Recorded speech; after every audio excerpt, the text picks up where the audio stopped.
Hello and welcome to Within the Frame, where we bring today's most pressing global issues into focus. I'm Kim Mok-yeon. This year marks the 35th anniversary of diplomatic relations between South Korea and Poland. To celebrate, Polish President Andrzej Duda this week sat down with President Yoon Suk-yeol, agreeing to enhance security and defense cooperation.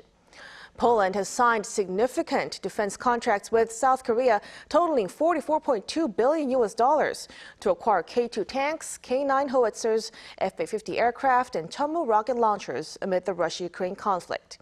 Now, in addition to this, Seoul and Warsaw are committed to the signing of an additional K2 tank export deal by the end of the year.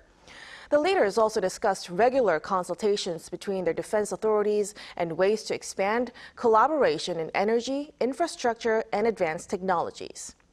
So why did Poland choose South Korean military equipment, and how important is this cooperation in today's global context?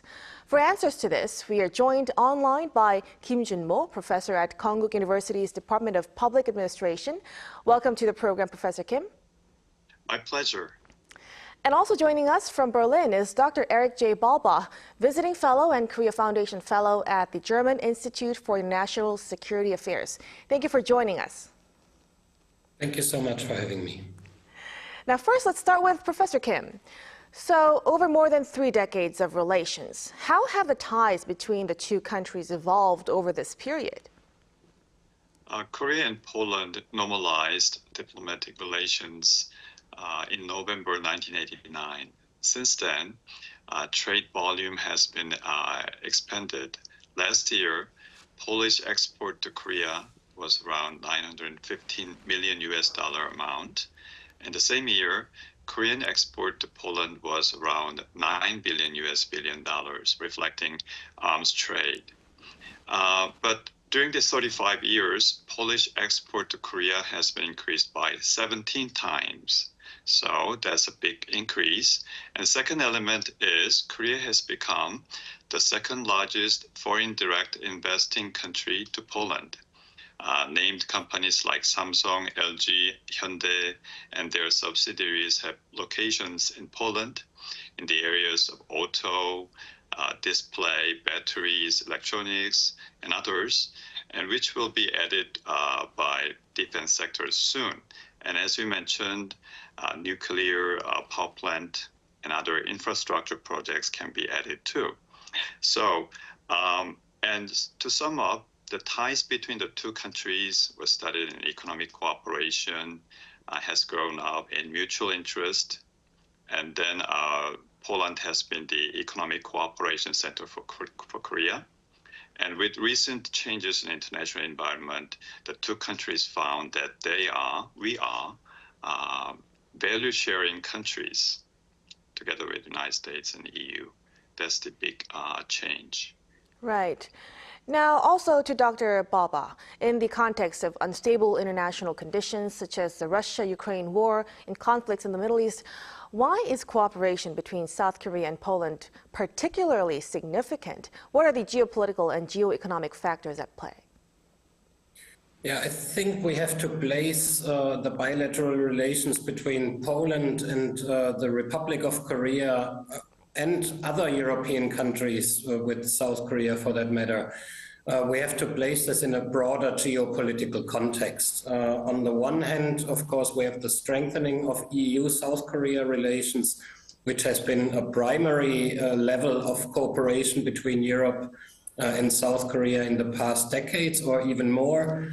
And with the geopolitical changes, I would say that individual bilateral relations between EU but also NATO members in South Korea have become even more important. And we see also, as Professor Kim just said, this cooperation moved from economic considerations now all the more to the strategic level. And in that way, Poland-South Korea relations are a very good reflection of a broader trend in Europe-South Korea relations, to the degree that European countries see a much greater value in strategic cooperation now with Indo-Pacific countries, and especially with our so-called value partners, of which South Korea, of course, is a particular important one. Right, so it could set a good example to other EU nations as well. During President Duda's visit to South Korea, he met with domestic defense companies, particularly those involved in defense cooperation with Poland. Professor Kim, can you provide the details on the scale of the major weapons deal Poland previously signed with South Korea? Yes, after a massive contract between Korea and Poland in year 2022, export volumes were subdivided into batches. And as we know, in 2022, we got a very big deal, a $44 billion amount contract between the two countries. And as the first batch, we had in 2022, 12.4 billion worth of contract between the two countries, including 48 F-A-50 aircraft, almost 180 K2 tanks, 200 some K9 howitzers, and Chunmoo multiple rocket launching systems. After that, last year, we had additional 150 K9 howitzers and Chunmoo multiple rocket launching systems mounted on Polish truck systems, which is called Howitzers, which are all in the delivery process, and they were respectively $2 billion and $1.6 billion amount, respectively. This year, these two countries are about to finalize the biggest chunk of this $44 billion deal, which is to produce K2 tanks in Poland, which will include almost 800 units. And the value will be around $7 billion worth. So this is the largest defense contract ever awarded to a Korean defense contractor under a single agreement. It's a big size. Right. Then given the focus on defense cooperation discussions at the recent South Korea-Poland summit, Professor, what tangible outcomes have been achieved and how would you assess these developments? Yes, several points can be laid out. First, this summit visit was to reconfirm previously established defense contracts and to boost second stage implementation for the deal, which is the bigger chunk of the total deal. And the centerpiece of the second batch, as I mentioned previously, is the K2 tank. To produce this in Poland locally, we need to have a comprehensive arrangement and comprehensive industrial cooperation between the two countries. And from Polish side, they may expect Korean government's efforts to offer policy loans for this project as well. So that's one big axis. Secondly, recent changes in international arena has pressed President Duda to visit Korea to solidify the so-called shared value alignment between the two countries. So that was the tangible outcome. Thirdly, two presidents discussed the new areas for cooperation beyond defense that will include infrastructure, next generation technology, future vehicles, robotics, bio, and tangibly, it will include nuclear power plant generation and airport construction and high-speed train projects where Korean experience can be transferred to Poland. Right. So finally, yes. As a science and technology policy dimension, Korea can work together with so-called Visegrad countries for joint R&D as well. Right. So the ties between the two countries, the level of cooperation has stepped a step forward. Sure. Right.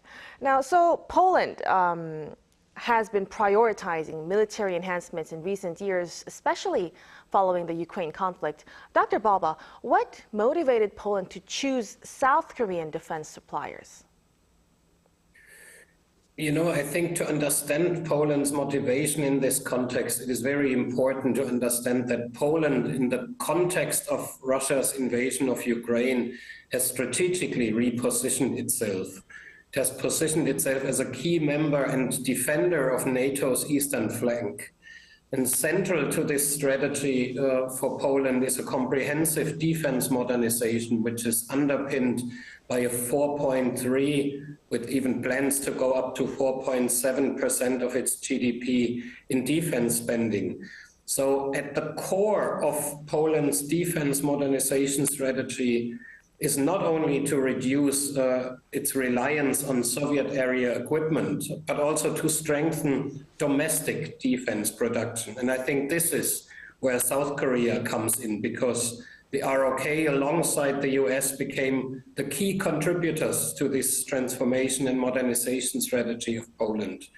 So not only is the Republic of Korea already one of the largest military exporters in the world, it was particularly Seoul's willingness to transfer technology and co-produce weapons in Poland, which is exemplified by the 2024 Memorandum of Understanding between Poland, WB Group, and Hanwha Aerospace. That is seen in Warsaw as supporting its aspiration of becoming a regional military powerhouse. And to this strategy, South Korea has become central together with the US for Poland's defense modernization strategy. Right. So with that being said, then what about from South Korea's perspective? Professor Kim, what is the significance of exporting defense equipment to Poland, and does this signify an expansion in NATO's defense market through Poland? Looking at the recent decade, Korean defense industry has grown up significantly and became one of the major players in the defense market.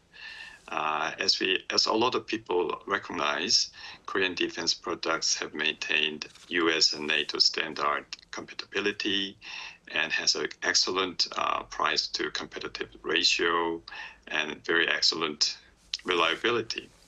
Yet, we desperately wanted a home run in this performance, and with recent international and regional conflicts, we got the chance to prove ourselves. That's the big the meaning for this event, this change. And regarding the European market, European defense market is very competitive and crowded with strong existing players. So it'll be a very challenging opportunity for Korean defense industry. So cooperation with Poland will be a very nice stepping stone for the Korean industry. And for the Korean industry, they should develop their own customized strategy for each nation. One example recently found is that Italy's Leonardo is working with Hanwha Aerospace, according to the media, for their M346 aircraft, in which Hanwha is providing radar-related components. So this could be an early stage start entering into the European market. Right.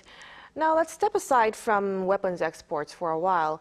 The summit between South Korea and Poland also highlighted discussions on nuclear power cooperation. Dr. Balba, what is the background and current situation regarding Poland's push to construct nuclear power plants, given its high reliance on fossil fuels? Well, again, here I would say that Poland's decision to build new nuclear power plants must also be placed in a broader context and discussion in Europe about energy security, which has reached a new dimension after Russia's invasion of the Ukraine, which again has painfully shown to many European countries the negative effects of a one-sided dependency, in this case on Russian energy.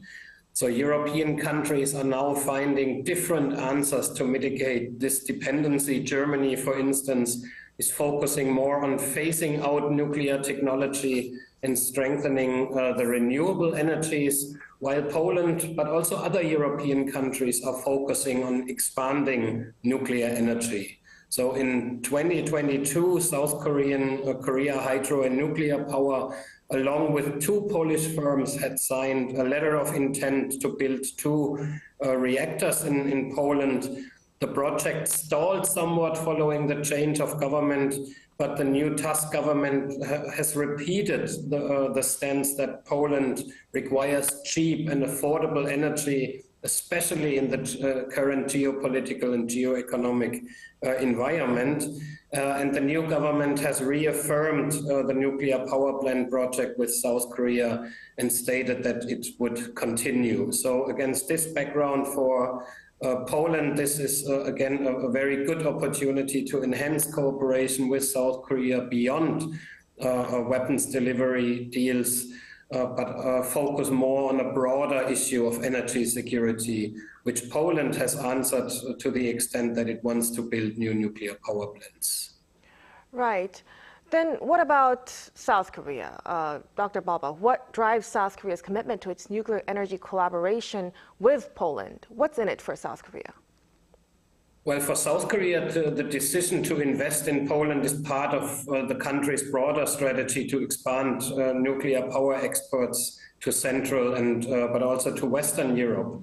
The planned projects with Poland are not the only plans South Korea pursues with regard to exporting nuclear power plants to Europe. Just in July this year, the state-owned Korea Hydro and Nuclear Power was selected as a preferred bidder for the Czech Republic's Dukovany nuclear power plant, beating out rivals and paving the way for Korean companies to potentially score a string of deals across the European continent, where South Korea is one of the bidders. So this was a major boost to South Korea's long-held ambition of exporting its nuclear power technology, potentially setting it up to be the reactor provider of choice to several other European countries as well. So I would say that much of South Korea's ascent is due to its ability to deliver reactors as kind of all-inclusive packages, you know, from equipment to construction and fuel supply, all the way to commissioning, maintenance, and sometimes even financing. We have to remember that a nuclear power plant is much more than just the reactor. Building a nuclear power plant involves civil engineering, the designing of blueprints, all the way to construction workers, crane operators, and so much more. And South Korea has come on top of being one of the providers of these all-inclusive packages, which are not only financially interesting to European partners, but also in terms of deliverance, in terms of speedy deliverance, South Korea has come on top in this regard. Right, a big project indeed, and much to look forward to in that aspect. Now, first defense and then nuclear energy. Professor Kim, what other areas of cooperation can South Korea and Poland explore more in the future? Yes, as Dr. Baba has just mentioned, nuclear power plant and its electricity generation is important because everybody in the world is trying to pursue net zero, carbon-free growth. And to do that, nuclear power generation is an essential element. And also, Korea can offer experiences in infrastructure building, including new cities, high-speed train, and new airports. All those things we can transfer knowledge and know-hows. So that will be a promising field. Right. And what impact could the outcomes of the summit have on South Korea-EU relations in the long run, Dr. Baba? You know, first of all, I would say it's a reminder of both for Korea, but especially also for Europe, that the theaters of conflict in the Indo-Pacific and Europe are overlapping now. What happens in Korea has an immediate impact on Europe, and vice versa. What happens in Europe has an impact on the Korean Peninsula and the broader Indo-Pacific region. So I would say EU-South Korea relations arguably have never been as strong as they are at the moment. And with individual countries like Poland, but also Germany and other EU countries pushing their relationship with South Korea to a new level, including the strategic sector cooperation, including security cooperation, enhanced defense cooperation, I would say that this is the most important signal that comes out of this particular summit as well, namely that Europe-Korea relations are very, very strong, and we are on a path to even a deeper cooperation in the coming years. All right, we will look forward to deeper cooperation between the two countries. Gentlemen, we'll have to wrap up our discussion here. Many thanks, Professor Kim and Dr. Balba, for sharing your expertise. We appreciate it. Thanks. Thank you very much. Thank you.